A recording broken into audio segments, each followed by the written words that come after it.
नमस्कार दोस्तों।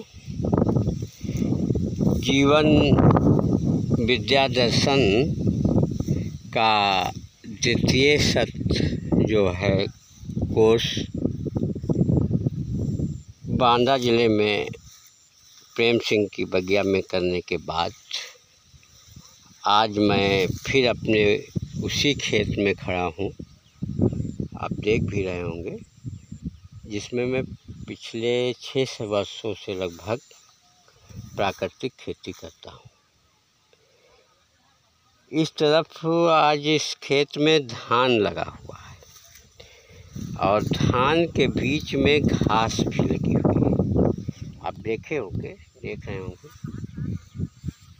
और दोनों का बराबर लगा हुआ है, लेकिन कोई भी धान का पौधा आपको कमज़ोर नज़र नहीं आ रहा होगा। धान का सारा पौधा जो है वो स्वस्थ है, बीमार नहीं है और अपने वेग से, अपनी गति से बढ़ रहा है। आप किनारे किनारे देख रहे होंगे कि जो मेड़ है, मेड़ पर ये पेड़ भी लगे हैं। हमने बीच में ये नीम का पेड़ जैसे मान लीजिए है, ये छोटे छोटे पेड़ भी हैं, महोगनी है जो लकड़ी की दृष्टि से लगाया हुआ है। ये सारे पौधे, ये एक तुरई का भी पौधा लगा हुआ, तुरई भी लगी हुई किनारे। दोस्तों, कहने का मतलब हमारा ये है कि अगर हमारी धरती माता में उर्वरा शक्ति जो है वो बढ़ती है तो फसल चाहे जो भी हो वो पूर्ण होती है और मजबूत होती है।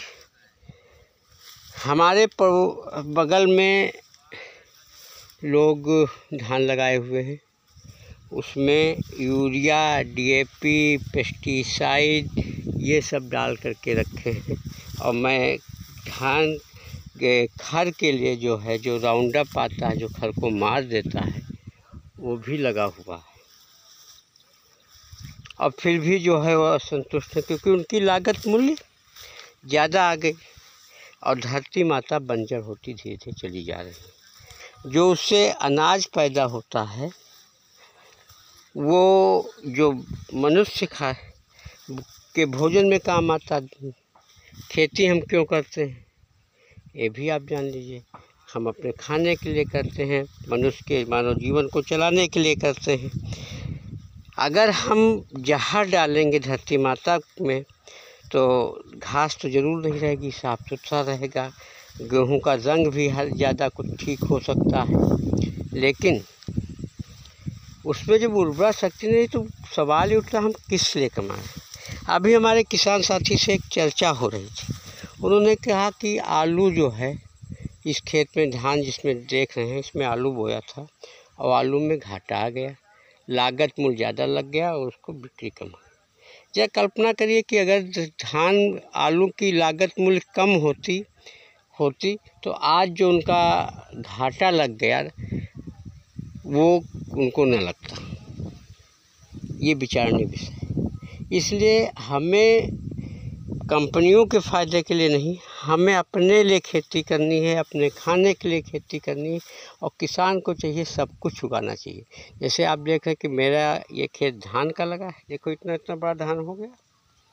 ये धान है, घास भी है, ये बात मैं स्वीकार किया हूँ। और बगल में हमने जो है मकई भी लगा रखी है प्राकृतिक विधि से।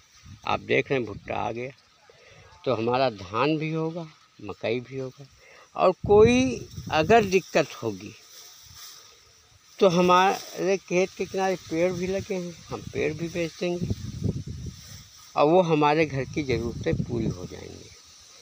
अभी हम आपको अपना बाग के किनारे जो मूंगफली का खेत है उसको भी बीच में दिखाएंगे। आप देखेंगे कि खाने के लिए मूंगफली भी है, तुरई भी है, लौकी भी है। मतलब जो जीवन में आवश्यक है वो हमको उगाना चाहिए, हमको बाजारीकरण से बचना चाहिए। अच्छा, दूसरी चीज़ ये है कि अगर हमारे घर में जानवर हैं तो ये घास अपना खेत में किसान क्या करेगा, खेत में आया, घास उखाड़ लिया, काट लिया और इसको खेत में अपने जानवरों को खिला देगा। जानवर भी संतुष्ट, किसान भी संतुष्ट। तो कुल मिला के हमें ये करना है कि हमें लौट साथियों प्राकृतिक खेती की ओर, खेत पर मेड़, मेड़ पर पेड़ और बहुफसली की ओर हमें ध्यान देना चाहिए। और मैं आपको छोटे छोटे जो महोगनी के पेड़ लगे हैं, देखिए लोग कहते हैं कि बड़े पेड़ों के सहारे नहीं हो सकता, ये बड़ा पेड़ लगा है, ये महोगनी का भी पेड़ चल रहा है। और साथियों इसमें हमारा एक दिखा रहा हूँ नींबू का भी पौधा लगा हुआ है, जो फूल से फल से, देखिए छोटे छोटे अब देखें फूल आ गया, छोटा सा जो है ये देखिए फल भी आ गया। तो इस तरीके से हमें साथियों खेती करना चाहिए। हम खेती के लिए कभी रोएंगे नहीं। जैसा कि हमारे किसान साथी बगल में आलू में घाटे को लेकर के परेशान थे कि उनकी फसल बिकी आलू उस समय 1400 में था, स्टोर में रख दिया, फिर वो 900 में बिका, उस पर लागत बहुत ज़्यादा आ गई और आज वो परेशान हो गए। वही काम सेम दोस्तों उन्होंने धान में भी किया। मैं आपको बता दूँ, अब धान में अभी रोग लगेगा, फिर दवा डालेंगे, पेस्टिसाइड डालेंगे, फिर वो खाएं।